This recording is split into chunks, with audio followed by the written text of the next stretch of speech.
Piloting and rapid prototyping tools, as just one example, most products and parts that are made out of plastic today are mass produced using a technique called injection molding. This process is extremely expensive and time consuming to set up, but once it is up and running, it can reproduce hundreds of thousands of identical individual items at an extremely low cost. It is a classic large batch production process. This has put entrepreneurs who want to develop a new physical product at disadvantage, since a general only large companies can afford these large production runs for a new product. However, new technologies are allowing entrepreneurs to build small batches of product that are of the same quality as product made with injection modeling, but at much lower cost and much faster. The essential lesson is not that everyone should be shipping 50 times per day, but that by reducing batch size we can get through the build, measure, learn feedback loop more quickly than our competitors can. The ability to learn faster from customer is essential competitive advantage that the startup must possess. Small batches in action. To see this process in action, let me introduce you to a company in Boise, Idaho called SGW Design Work. SGW specialty is rapid production technique for a physical product. Many of its clients are startup. SGW Design Work was engaged by a client who had been asked by a military customers to build a complex field X-ray system to detect explosive and other destructive devices at border crossing and in war zones. Conceptually, the system consisted of an advanced HUD unit that read X-ray film, multiple X-rays films panels, and the framework to hold the panel while the film was being exposed. The client already had the technology for the X-rays panels and the HUD unit, but to make the product work in rugged military settings, SGW needed to design and deliver the supporting structure that would make the technology usable in the field. The framework had to be stable to ensure a quality X-ray image, durable enough for use in war zone, easy to deploy with minimum training, and small enough to collapse into a backpack. This is precisely the kind of product we are accustomed to thinking takes months or years to develop. Yet new techniques are shrinking that timeline. SGW immediately begins to generate the visual prototype by using 3D computer aided design CAD software.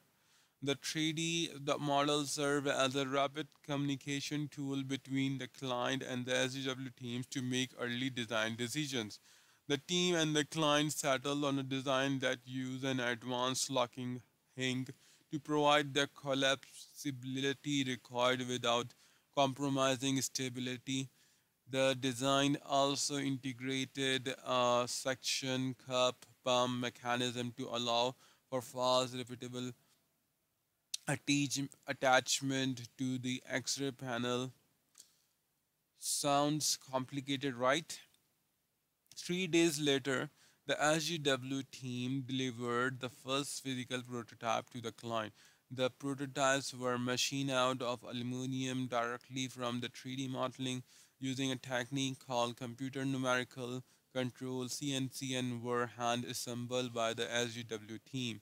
The client immediately took the prototype to its military contact for view. The general concept was accepted with a number of minor design modifications in the next 5 days. Another full cycle of design iteration, prototyping, and design review was completed by the client and SGW. The first production run of 40 complete units was ready for delivery 3.5 weeks after the initiation of the development project. SGW realized that this was a winning model because feedback on design decision was nearly instantaneous. The team used the same process to design and deliver 8 products serving a wide range of functions in a 12-month period. Half of those products are generating revenue today. The rest are awaiting initial orders, all thanks to the power of working in a small batches. The project timeline: design and engineering of the initial virtual prototype 1 day, production and assemble of initial hard prototype 3 days, design and iteration 2 additional cycles 5 days, initial production runs and assemble of initial 40 units 15 days. The small batch in education. Not every type of product as it exists today allow for design change in its small batches, but that is no excuse for sticking to outdated method. A significant method a significant amount of work may be needed to enable innovators to experiment in small batches, as was pointed out in Chapter 2. For established companies looking to accelerate their innovation team, building this platform for experimentation is the usability of senior management. Imagine that you are a school teacher in charge of teaching math to middle school students.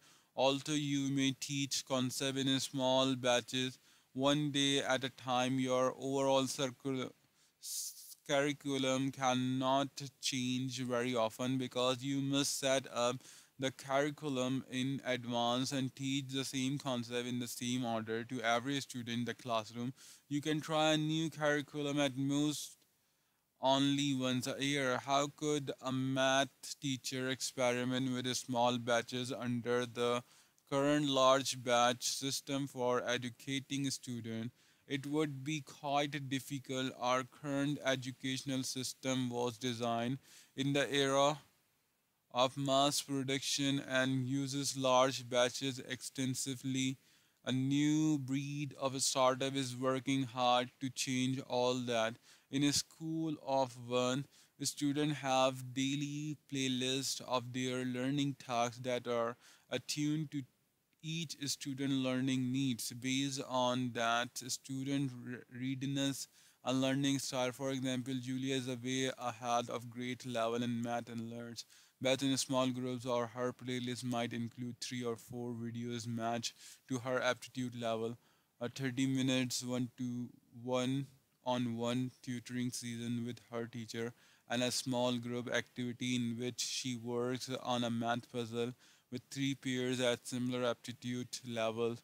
There are assessments built into each activity so that data can be fed back to the teacher to choose appropriate tasks for the next playlist. This data can be aggregated across classes, schools, or even whole district. Now imagine trying to experiment with a curriculum by using a tool such as a school of one. Each student is working at his or her own pace. Let's say you are a teacher who has a new sequence in mind for how math concepts should be taught. You can see immediately the impact of the change on those of your students who are at the point in the curriculum. If you judge it to be a good change, you could roll it out immediately for every single student. When they get to that part of the curriculum, they will get the new sequence automatically. In other words, tools like schools of one enable teachers to work in much smaller batches to the benefit of their student, and as tool will reach wide scale adoption. Successful experiment by individual teachers can be rolled out district, city, or even national wide. This approach is having an impact and earning accolades. Time magazine recently included School of One in its most innovative ideas list. It was the only uh, education organization to make the list. The large batch that spiral.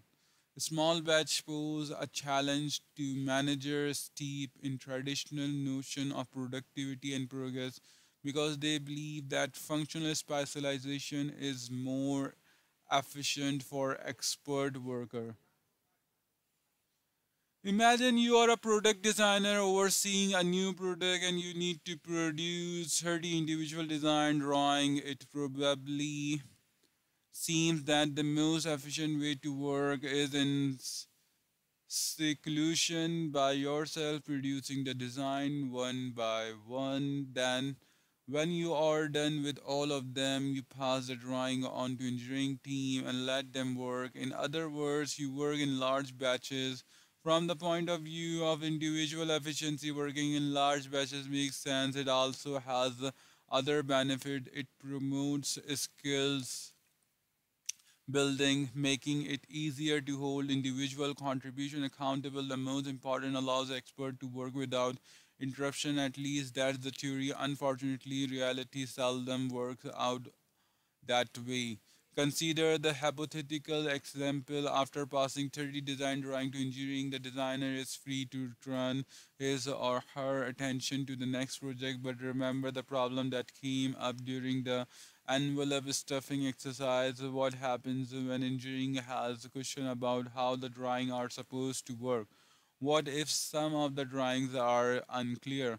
What if something goes wrong when engineering attempts to use the drawing? These problems inevitable turn into interruption for the designer, and how those interruptions are interfering with the next large batch the designer is supposed to be working on. If the drawing need to be redone, the engineers may become idle while they wait for the rework to be completed. If the designer is not available, the engineers may have to redo the design themselves. This is why so few products are actually built the way they are designed. When I work with product managers and designers in companies that use large batches, I often discover that they have to redo their work 5 or 6 times for every release. One product manager I work with was so inundated with interruption that he took to coming into the office in the middle of the night so that he could work uninterrupted. When I suggested that he try switching the work process from large batch to single piece flow, he refused because that would be inefficient. So strong is the instinct to work in large batches that even when a large batch system is malfunctioning, we have a tendency to blame ourselves. Large batches tend to grow over time because moving in the batch forward often result in additional work, rework, delays, and interruption. Everyone has an incentive to do work in large batches, trying to minimize this overhead. This is called the large batch death spiral because unlike manufacturing, there are no physical limits on the maximum size of the batch. It is possible for batch size to keep growing and growing. Eventually, on batch will become the highest priority project about the company new versions of the product because the company has taken such a long time since the last release. But now the managers are incentivized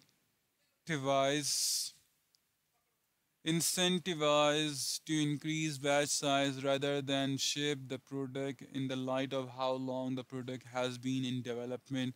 Why not fix one more bug or add one more feature? Who really wants to be manager who risks the success of this huge release by failing to address a potential critical flaw? I work at a company that entered this data spiral. We had been working for months on new versions of a really cool product. The original version had been years in the making, and expectation for the next release were incredibly high. But the longer we work, the more afraid we become of how customers would react when they finally saw the new version. As our plans becomes more ambitious, so too did the numbers of bugs, conflicts, and problems we had to deal with. Pretty soon, we got into a situation in which we could not ship anything. Our launch date seems to recede into the distance. The more work we got done, the more work we have to do. The lack of ability to ship eventually precipitated a crisis and a large management, all because of the trap of large batches.